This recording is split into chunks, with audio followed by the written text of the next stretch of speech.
Cordiais saudações, sejam todos bem-vindos a mais um episódio da Mayamba Podcast.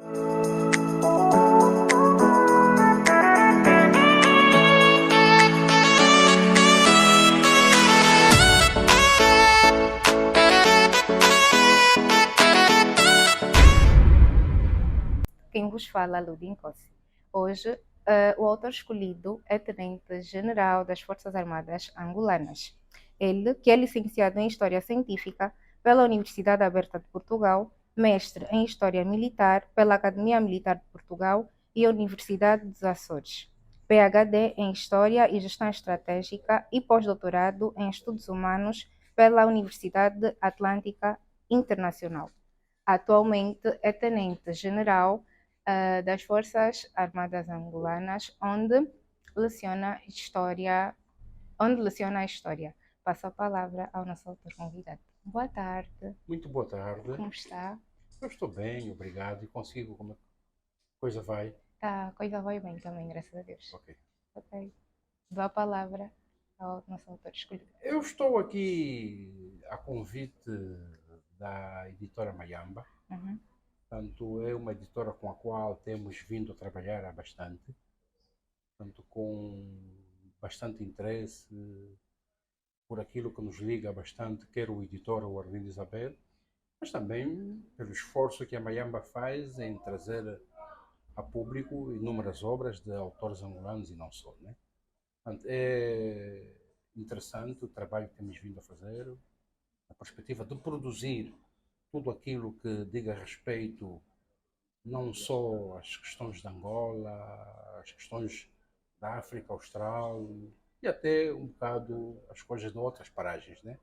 Portanto, é um trabalho que devemos valorizar na medida em que a editora Mayamba e o próprio editor estão interessados a promover as obras quer dos autores nacionais, quer de escritores nacionais e até de alguns indivíduos, digamos, estrangeiros, né? Portanto, estamos perfeitamente solidários com a linha editorial da Mayamba, estamos solidários com a perspectiva da Mayamba em fazer com que mais pessoas tragam ao público as suas ideias, os seus pensamentos, a visão que eles têm a respeito dos múltiplos assuntos ligados à nossa vida nacional, não só, né? Portanto, a Mayamba tem vindo a produzir uma obra com uma perspectiva multidisciplinar, portanto, ela não se cinge a questões de história, abarca a política, abarca a sociologia, a pedagogia, as relações internacionais e por aí em diante.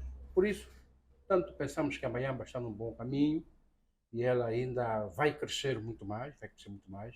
Aliás, no mercado nacional, onde há também outras editoras, a Mayamba tem vindo a pontificar, ela tem estado a destacar-se e pensamos que a grandeza de uma editora está intimamente associada ao facto de que é preciso trazer a público muitas obras, né?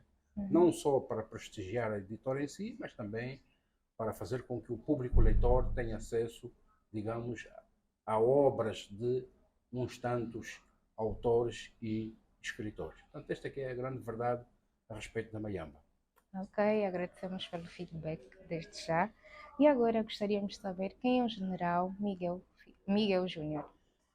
Bem, normalmente eu quando estou nessas lides, prontos, evito ao máximo falar sobre a minha carreira militar, né? Porque a ideia aqui não é tanto a carreira militar. Exato. A ideia aqui é a vida académica, é a produção académica, é a divulgação de saberes, é a pesquisa e é a produção sobre questões ligadas ao mundo da história, particularmente a história militar. Portanto, estou nas Forças Armadas há anos, portanto, estou numa carreira militar, encontro-me no ativo. Pronto, esta é a minha condição, tanto como outros tantos, né? Como outros tantos. Portanto, Está bem. Qual foi o papel do General Miguel Júnior na Batalha de Kifangondo? Conte para nós, juventude, como era o cenário nesta batalha. bem, eu pessoalmente não estive envolvido na Batalha de Kifangondo, Ok. mas, pronto, acompanhei, percebi, estive na frente de Kifangondo, na véspera da batalha, percebi o cenário e acompanhei os desenvolvimentos, prontos, porque eu estava empenhado noutras tarefas, né? Mas acompanhei de perto e essa batalha tem um grande significado para a vida política do país, portanto, tem um grande significado do ponto de vista do desenlace face à situação de guerra que se vivia naquela altura.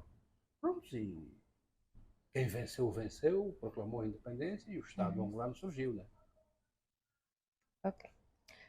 O livro A Guerra na África Austral relata que a África do Sul estava a criar um arsenal nuclear e que Luanda quase foi alvo de um ataque.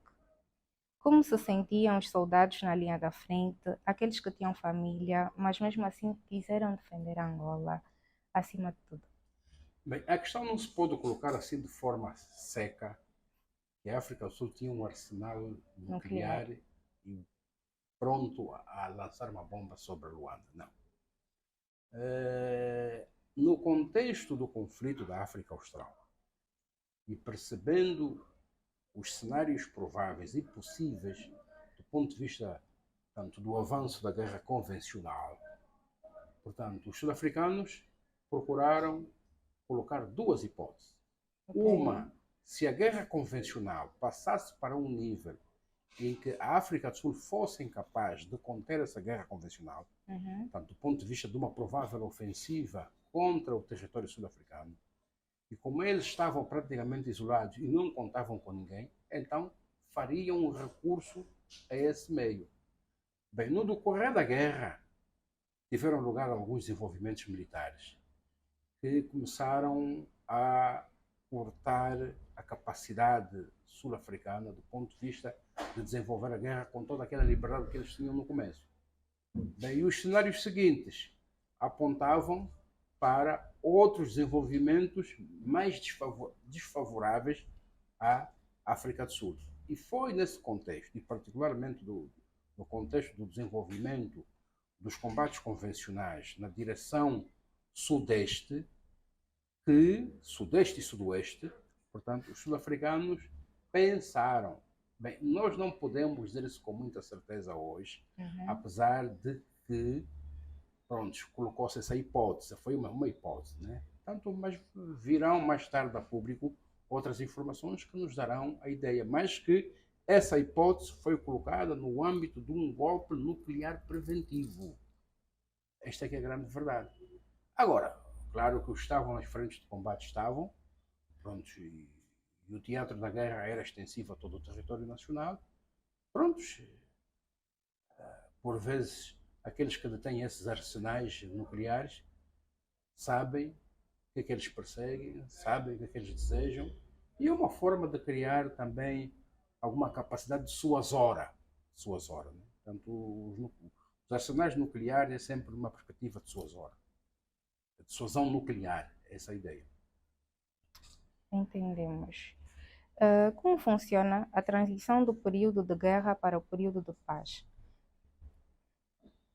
Não, se num dado conflito político-militar, prontos, ou num contexto de guerra, os Estados ou os atores políticos resolverem sair da guerra para a paz, prontos, os cenários seguintes são sempre em função das dinâmicas, digamos, políticas, a perspectiva que há de paz, não é outra coisa, né? Agora, tem muito a ver com a visão dos atores políticos. Ok. Como a passagem do conhecimento do período de guerra pode influenciar positivamente a juventude de hoje? Bem, no pós-guerra há sempre a possibilidade de encarar a vida com outra perspectiva. Estamos em paz, precisamos de alguma estabilidade interna, quer política, quer social. Estamos em paz, precisamos de organizar o país. Estamos em paz, precisamos de reconstruir o país. E por aí em diante. Pronto, é sempre um momento mais desafogado, um momento que nos proporciona N possibilidades. E é evidente que a juventude aí vai beneficiar muito mais, né? Se o esforço era um esforço de guerra, o esforço de guerra terminou, tudo aquilo que eram recursos que eram encaminhados para a guerra passam a servir outras áreas, né? inclusive a área social, a área cultural, a área educacional, a área do desenvolvimento, a área do crescimento. E, claro, isso proporciona N possibilidades aos jovens para que eles cresçam, portanto, num ambiente mais desafogado, num ambiente mais isento de pressão e por aí em diante. Portanto, as possibilidades são maiores. As possibilidades, nesse caso, de haver paz são maiores em determinados fatores, nesse caso social, político, educacional. Perfeitamente. Portanto, a paz proporciona sempre aos povos, às nações, aos estados e sociedades melhores condições. Agora, o resto é, portanto, aproveitar o momento de paz para desenvolver o país. Portanto, normalmente, trabalho sempre com a ideia, precisamos, às vezes, em determinadas circunstâncias, de mais segurança, portanto, e menos desenvolvimento, noutras mais desenvolvimento e menos segurança, ou articulamos as duas, segurança e desenvolvimento. Ok. Será que podia desmistificar um pouquinho sobre isso? Não, não tem nada aqui para desmistificar. Quer dizer, os Estados, os Certo. povos, as sociedades, os indivíduos têm de perceber que todo e qualquer Estado, toda e qualquer sociedade tem desafios de segurança. Então, você, em função dos desafios de segurança, as ameaças, você analisa e verifica, né? Eu preciso de mais segurança. E proporciona mais segurança. Preciso de menos segurança agora. Vai para o desenvolvimento. Porque a própria segurança também faz-se com a educação, a segurança faz-se com a saúde, a segurança faz-se com o desenvolvimento econômico, a segurança faz-se, quer dizer, privilegiando outras áreas que não sejam aquelas só da questão da guerra. Pois bem, como ia dizendo, como general, o que se pode fazer para incentivar a juventude na busca do conhecimento das batalhas ocorridas em Angola e por Angola? Bem, as batalhas ocorridas em Angola, elas merecem, primeiro, nossa atenção. Elas exigem que nós estudemos essas batalhas. Essas batalhas têm que ser divulgadas no seio da sociedade, portanto, para que as pessoas percebam o percurso, o esforço da nação, o esforço da sociedade, as razões dessas batalhas. Porque isso faz parte do nosso património. É o património militar do país, o património histórico militar do país. Portanto, e é preciso conhecer isso. Agora, devemos valorizar, tanto porque é essencial isso, é fundamental, né? Valorizar. Por outro lado, é importante que a juventude se interesse tanto por essas questões. Portanto, isto faz parte da nossa herança histórica. E quem não conhece o seu percurso, quem não conhece a sua história, claro que tem dificuldades em prosseguir, tem de fazer encaminhar e até de entender determinadas situações. Portanto, independentemente de quem quer que seja, é importante conhecer a nossa história, essas batalhas. Portanto, por isso é que nós andamos a fazer o esforço de trazer a público, portanto, informações sobre esses momentos de guerra que enfrentamos, para que as pessoas percebam. Portanto, as guerras têm lugar, desaparecem, mas podem voltar a acontecer. Sim. Portanto, isso é. Ok. As pessoas, especificamente a juventude, pensa que os autores estão com que numa bola isolada de todos, que estão muito distante de um artista musical ou plástico, e pretendemos mostrar que isso não é verdade. Como podem ser encarados os autores? Bem, um autor é um indivíduo, é um cidadão que decide verter para o papel um conjunto de ideias. O autor, para produzir uma obra, portanto, ele primeiro está inserido numa sociedade. Segundo, é um indivíduo que escolhe uma dada área de trabalho ou de investigação. Dedica-se, produz e depois traz a público. Agora, é evidente que ser autor isso transporta consigo um conjunto de exigências. Precisas de tempo para prestar atenção no dado assunto. O tempo é essencial. Precisas de isolar-te só um bocado. Aproveitar aquele tempo. Portanto, um autor não é um extraterrestre. É um cidadão que está em interação, em comunicação com os demais. Portanto, não é uma pessoa por aí, quer dizer, que seja uma pessoa, quer dizer, antipática ou até, quer dizer, que não tenha nenhuma ligação com a sociedade. Não, tem, vive, tem os familiares, tem os amigos, tem pessoas próximas, tem pessoas chegadas, convive, partilha o seu tempo. Agora, as estratégias de trabalho dos autores são variáveis. Portanto, uns trabalham mais de manhã, outros trabalham como se fosse uma situação normal, outros trabalham à madrugada, varia, né? A experiência varia.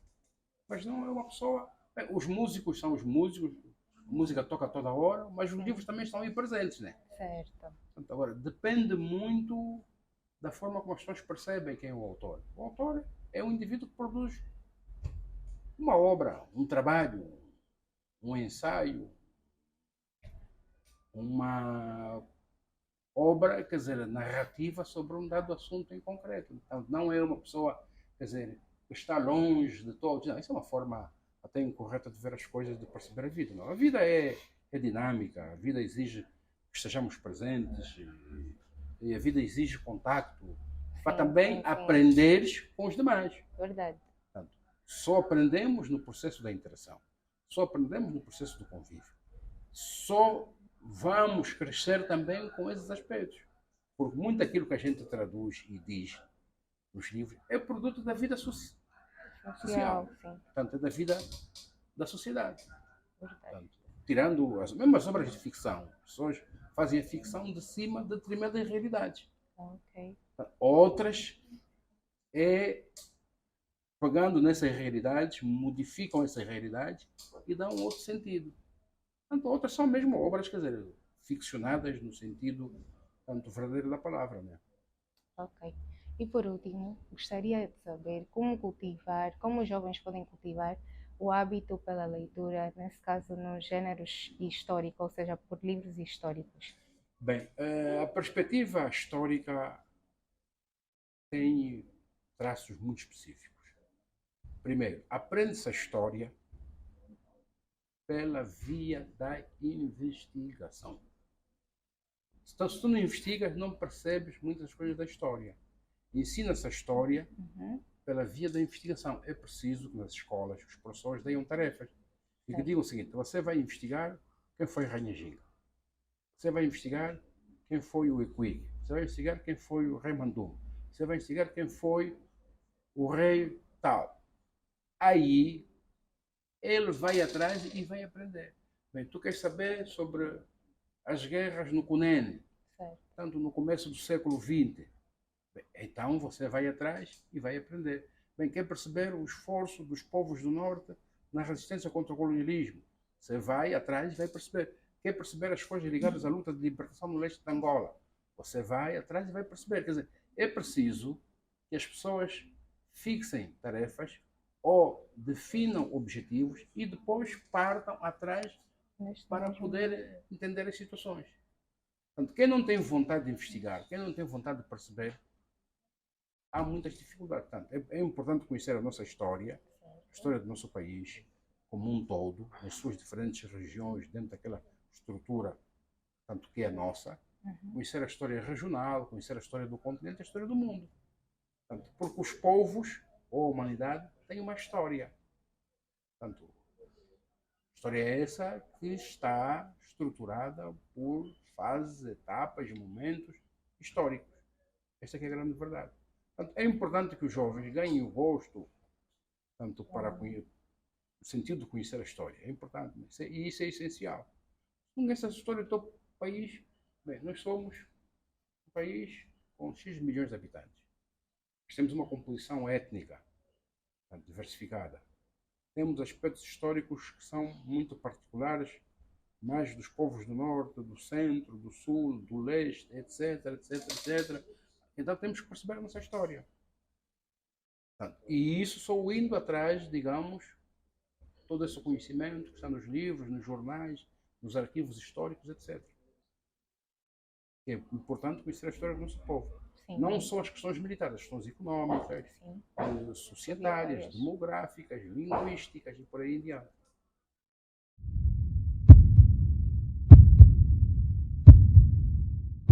Obrigada pela oportunidade. Eu sou Edmira Manuel e, ao acompanhar a entrevista, anotei dois aspectos muito importantes que o autor disse.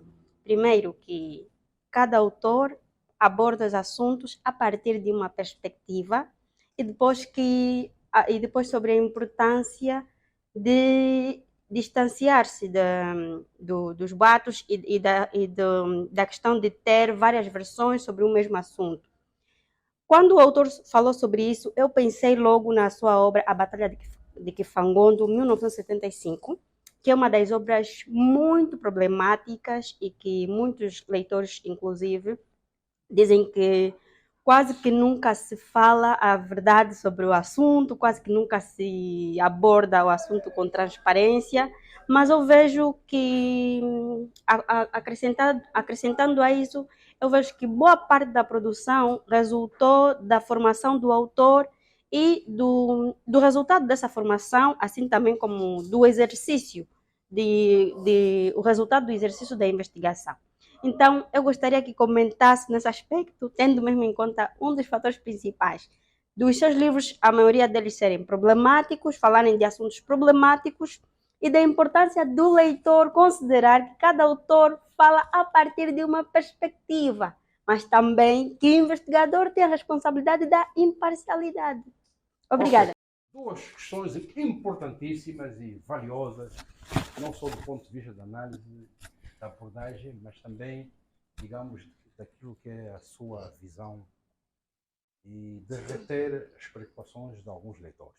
Bem, não é que as minhas obras sejam problemáticas, elas não são problemáticas. As minhas obras são feitas com uma base de isenção, rigor, transparência e com um elevado sentido crítico.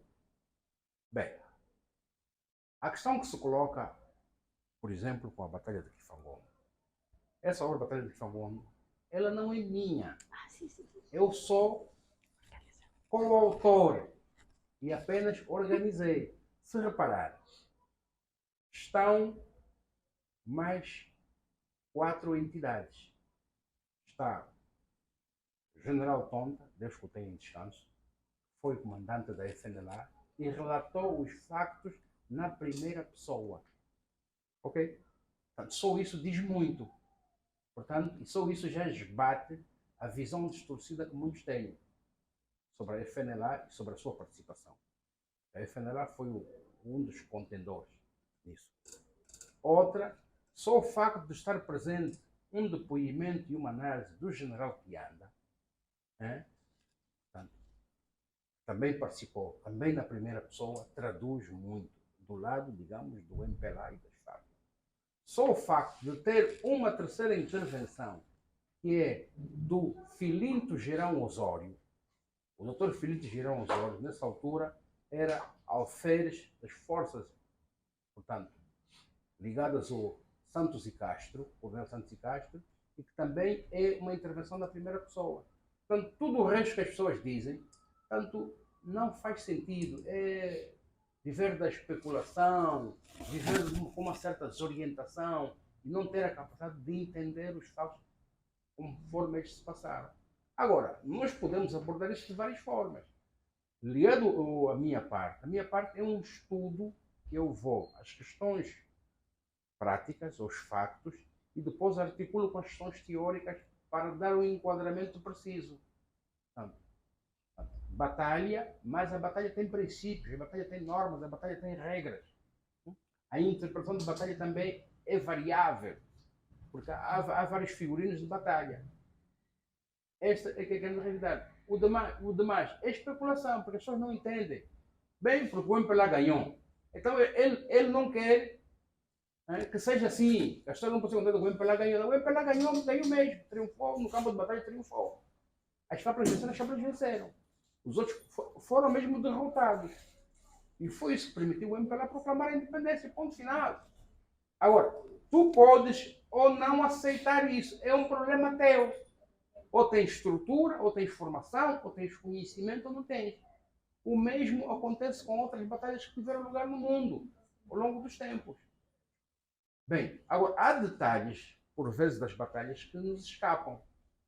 Por isto ou por aquilo. Há detalhes também que estão omissos. Há outros detalhes que não foram relatados. Mas a interpretação desse momento está muito bem exposto no livro. Está muito bem feita a interpretação.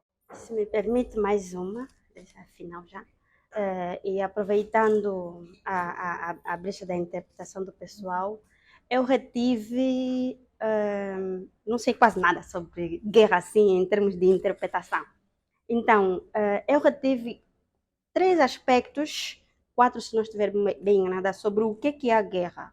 Que a guerra é um ato político, é um ato social, é um fenômeno social.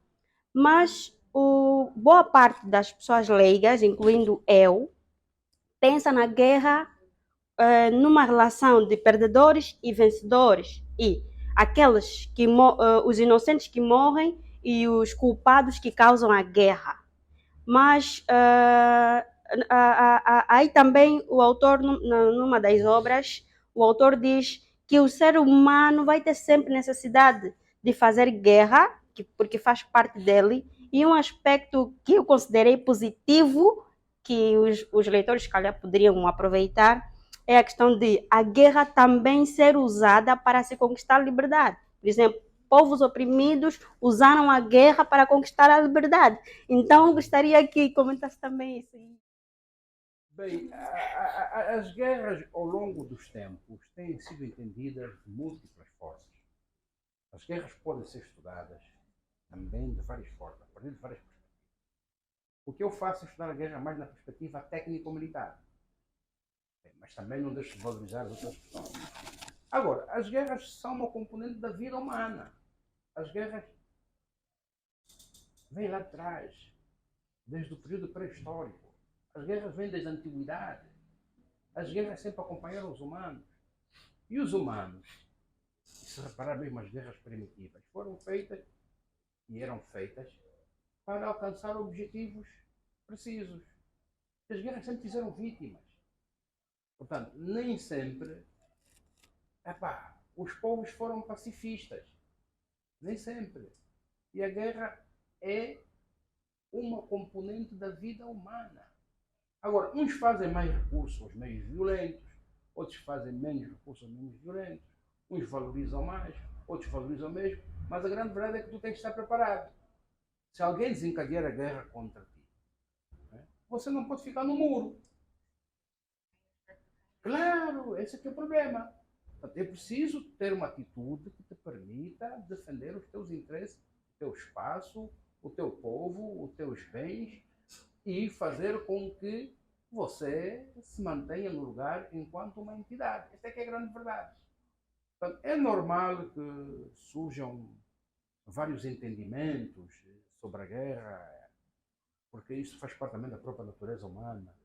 Portanto, é normal que muitos não me entendam, mas a grande verdade é que arrebentou a guerra agora no Médio Oriente por causa de várias questões históricas, por causa do problema de 2 povos ou de vários povos naquela região. Está lá agora. Ou fazes a guerra ou não fazes a guerra. Mas, para depois encontrar uma situação de transição, uma situação de paz e de estabilidade. Portanto, as guerras, conforme bem disse, são fenómenos sociais. Mas elas resultam de interesses económicos, interesses territoriais, até questões religiosas e por aí em diante. Autor, então, depois da nossa breve conversa, o que tem a comentar? Bem, para finalizar este nosso encontro, eu valorizo imenso e desde já agradeço a Mayamba por esta oportunidade que me é concedida. Portanto, eu acho que esse processo de interação, editora, autores e o público é essencial, não só para a Mayamba dizer aquilo que faz, mas também para dar oportunidade aos leitores para que eles conheçam melhor os autores e possam até perceber a perspectiva, digamos, dos autores. Eu acho essencial, é preciso prosseguir com isso. Por outro lado, tanto os leitores têm de perceber que os autores, portanto, trabalham a partir de determinadas perspectivas. E a minha é essencialmente a perspectiva histórica. Portanto, a história militar de Angola é vasta, a história militar de Angola é transversal, a história militar de Angola abarca, portanto, inúmeras situações. Portanto, é importante que os leitores percebam isto e valorizem, porque tudo isso faz parte do nosso passado, é algo que devemos ter em conta e que exige o nosso conhecimento. Por isso, mas também um autor não esgota esse tema. Portanto, há inúmeras questões ligadas à história militar e à história em geral que poderão ser abordadas por outras pessoas que tenham interesse. Portanto, o que eu faço, o que os outros fazem é sempre uma coisa muito mínima, né? Portanto, e há mais pessoas a escrever, há mais pessoas que estão interessadas a fazer, e é bom também que elas façam, né? Porque um país enriquece com o contributo de todos os seus filhos, todos aqueles que acham que é importante emprestar algo para que as gerações mais novas percebam e as vindouras também possam perceber no seu percurso. Portanto, todos aqueles que estão interessados a perceber aquilo que eu faço terão oportunidade de encontrar aqui os meus livros aqui na Mayamba. Portanto, é o esforço que fazemos. Também estamos a publicar fora, portanto, sobretudo em língua inglesa, para que as coisas não se limitem só ao nosso país. Os que estão fora também têm que perceber. E é importante que sejamos nós os angolanos, porque há muita gente estrangeira a escrever, muitos, sim senhores, são bons, traduzem bem a realidade, mas também aqueles que tanto adulteram os factos ou, quer dizer, apresentam os factos de forma distorcida, né? Agora, a escrita sobre esses temas vai ser sempre uma escrita a partir de várias perspectivas, enquanto os abordam num ponto com mais rigor, com isenção, outros fazem de outra forma, e é normal que isso assim suceda, né? Portanto, sinto-me uma pessoa feliz por estar aqui Nós na Mayamba hoje agradecemos. e agora, e porque também as pessoas interessam-se pelo pouco que temos vindo a fazer. Portanto, isso já é muito bom. Muito bom. Obrigado por essa oportunidade.